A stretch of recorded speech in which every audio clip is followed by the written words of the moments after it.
जैसे शरीर को स्वस्थ रखने के लिए अच्छी खुराक और एक्सरसाइज की आवश्यकता होती है, वैसे ही मन को स्वस्थ रखने के लिए भी अच्छी मानसिक खुराकों की आवश्यकता होती है। और भगवत गीता इस मामले में बेजोड़ है। इसलिए मैं सबसे कहूंगा, रोज सुबह 10-20 मिनट आंख बंद करके शांति से गीता सुने। आपका दिन और आपका जीवन सब कुछ बदल जाएगा। प्रथम अध्याय अर्जुन विषाद योग। कृष्ण अर्जुन संवाद। धृतराष्ट्र बोले, हे संजय, धर्म भूमि कुरुक्षेत्र में एकत्रित युद्ध की इच्छा वाले मेरे और पांडु के पुत्रों ने क्या किया? संजय बोले, उस समय राजा दुर्योधन ने व्यूह रचना युक्त पांडवों की सेना को देखकर और द्रोणाचार्य के पास जाकर ये वचन कहा, हे आचार्य, आपके बुद्धिमान शिष्य द्रुपद पुत्र धृष्टद्युम्न द्वारा व्यूहाकार खड़ी की हुई पांडु पुत्रों की इस बड़ी भारी सेना को देखिए। इस सेना में बड़े-बड़े धनुषों वाले तथा युद्ध में भीम और अर्जुन के समान शूरवीर सात्यकी और विराट तथा महारथी राजा द्रुपद, धृष्टकेतु और चेकितान तथा बलवान काशीराज, पुरुजित, कुंती भोज और मनुष्यों में श्रेष्ठ शैब्य, पराक्रमी युधामन्यु तथा बलवान उत्तमौजा सुभद्रा पुत्र अभिमन्यु एवं द्रौपदी के 5 पुत्र, ये सभी महारथी हैं। हे ब्राह्मण श्रेष्ठ, अपने पक्ष में भी जो प्रधान हैं, उनको आप समझ लीजिए। आपकी जानकारी के लिए मेरी सेना के जो सेनापति हैं, उनको बतलाता हूं। आप द्रोणाचार्य और पितामह भीष्म तथा कर्ण और संग्राम विजयी कृपाचार्य तथा वैसे ही अश्वत्थामा, विकर्ण और सोमदत्त का पुत्र भूरिश्रवा और भी मेरे लिए जीवन की आशा त्याग देने वाले बहुत से शूरवीर, अनेक प्रकार के शस्त्रास्त्रों से सुसज्जित और सब के सब युद्ध में चतुर हैं। भीष्म पितामह द्वारा रक्षित हमारी वो सेना सब प्रकार से अजेय है और भीम द्वारा रक्षित इन लोगों की ये सेना जीतने में सुगम है। इसलिए सब मोर्चों पर अपनी अपनी जगह स्थित रहते हुए आप लोग सभी निसंदेह भीष्म पितामह की ही सब ओर से रक्षा करें।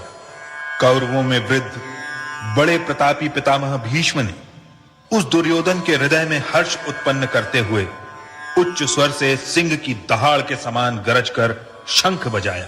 इसके पश्चात शंख और नगारे तथा ढोल, मृदंग और नरसिंगे आदि बाजे एक साथ ही बज उठे। उनका वो शब्द बड़ा भयंकर हुआ। इसके अनंतर सफेद घोड़ों से युक्त उत्तम रथ में बैठे हुए श्री कृष्ण महाराज और अर्जुन ने भी अलौकिक शंख बजाए। श्री कृष्ण महाराज ने पांचजन्य नामक, अर्जुन ने देवदत्त नामक और भयानक कर्म वाले भीमसेन ने पौंड्र नामक महाशंख बजाया।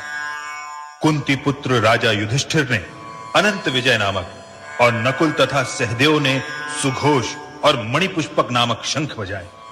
श्रेष्ठ धनुष वाले काशीराज और महारथी शिखंडी एवं धृष्टद्युम्न तथा राजा विराट और अजेय सात्यकी, राजा द्रुपद एवं द्रौपदी के 5 पुत्र और बड़ी भुजा वाले सुभद्रा पुत्र अभिमन्यु, इन सभी ने हे राजन सब ओर से अलग-अलग शंख बजाए और उस भयानक शब्द ने आकाश और पृथ्वी को भी गुंजाते हुए धार्त राष्ट्रों के अर्थात आपके पक्ष वालों के हृदय विदीर्ण कर दिए।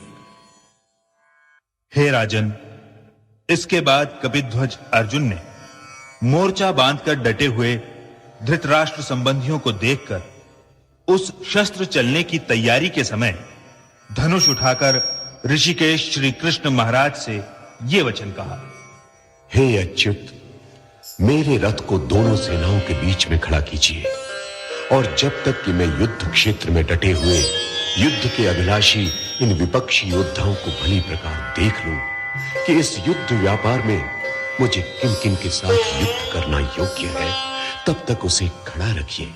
दुर्बुद्धि दुर्योधन का युद्ध में हित चाहने वाले जो ये राजा लोग इस सेना में आए हैं, इन युद्ध करने वालों को मैं देखूंगा। संजय बोले, हे धृतराष्ट्र, अर्जुन द्वारा इस प्रकार कहे हुए वचनों के पश्चात महाराज श्री कृष्णचंद्र ने दोनों सेनाओं के बीच में भीष्म और द्रोणाचार्य के सामने तथा संपूर्ण राजाओं के सामने उत्तम रथ को खड़ा करके इस प्रकार कहा कि हे पार्थ, युद्ध के लिए जुटे हुए इन कौरवों को देख। इसके बाद पितापुत्र अर्जुन ने उन दोनों ही सेनाओं में स्थित ताऊ चाचों को, दादों परदादों को, गुरुओं को, मामाओं को, भाइयों को, पुत्रों को, पौत्रों को तथा मित्रों को, ससुरों को और सुहृदों को भी देखा। उन उपस्थित संपूर्ण बंधुओं को देखकर वे कुंती पुत्र अर्जुन अत्यंत करुणा से युक्त होकर शोक करते हुए ये वचन बोले, हे केशव, युद्ध क्षेत्र में डटे हुए युद्ध के अभिलाषी इस स्वजन समुदाय को देखकर मेरे अंग शिथिल हुए जा रहे हैं और मुख सूखा जा रहा है तथा मेरे शरीर में कंप एवं रोमांच हो रहा है। हाथ से गांडीव धनुष गिर रहा है और त्वचा भी बहुत जल रही है तथा मेरा मन भ्रमित सा हो रहा है, इसलिए मैं खड़ा रहने को भी समर्थ नहीं हूं। हे केशव, मैं लक्षणों को भी विपरीत ही देख रहा हूं तथा युद्ध में स्वजन समुदाय को मारकर कल्याण भी नहीं देखता। हे कृष्ण, मैं न तो विजय चाहता हूं और न राज्य तथा सुखों को ही। हे गोविंद, हमें ऐसे राज्य से क्या प्रयोजन है अथवा ऐसे भोगों से और जीवन से भी क्या लाभ है। हमें जिनके लिए राज्य, भोग और सुखादि अभीष्ट है, वे ही सब धन और जीवन की आशा को त्याग कर युद्ध में खड़े हैं। गुरुजन, ताऊ चाचे, लड़के और उसी प्रकार दादे, मामे, ससुर, पौत्र, साले तथा और भी संबंधी लोग हैं। हे मधुसूदन, मुझे मारने पर भी अथवा तीनों लोगों के राज्य के लिए भी मैं इन सबको मारना नहीं चाहता। फिर पृथ्वी के लिए तो कहना ही क्या है। हे जनार्दन, धृतराष्ट्र के पुत्रों को मारकर हमें क्या प्रसन्नता होगी। इन आतताइयों को मारकर तो हमें पाप ही लगेगा। अतएव हे माधव, अपने ही बांधव धृतराष्ट्र के पुत्रों को मारने के लिए हम योग्य नहीं है, क्योंकि अपने ही कुटुंब को मारकर हम कैसे सुखी होंगे। यद्यपि लोभ से भ्रष्ट चित्त हुए ये लोग कुल के नाश से उत्पन्न दोष को और मित्रों से विरोध करने में पाप को नहीं देखते, तो भी हे जनार्दन, कुल के नाश से उत्पन्न दोष को जानने वाले हम लोगों को इस पाप से हटने के लिए क्यों नहीं विचार करना चाहिए। कुल के नाश से सनातन कुल धर्म नष्ट हो जाते हैं। धर्म के नाश हो जाने पर संपूर्ण कुल में पाप भी बहुत फैल जाता है।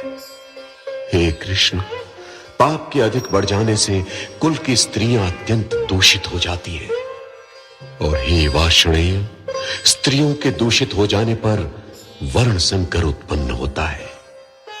वर्ण संकर कुल घातियों को और कुल को नरक में ले जाने के लिए ही होता है। लुप्त हुई पिंड और जल की क्रिया वाले अर्थात श्राद्ध और तर्पण से वंचित इनके पितर लोग भी अधोगति को प्राप्त होते हैं।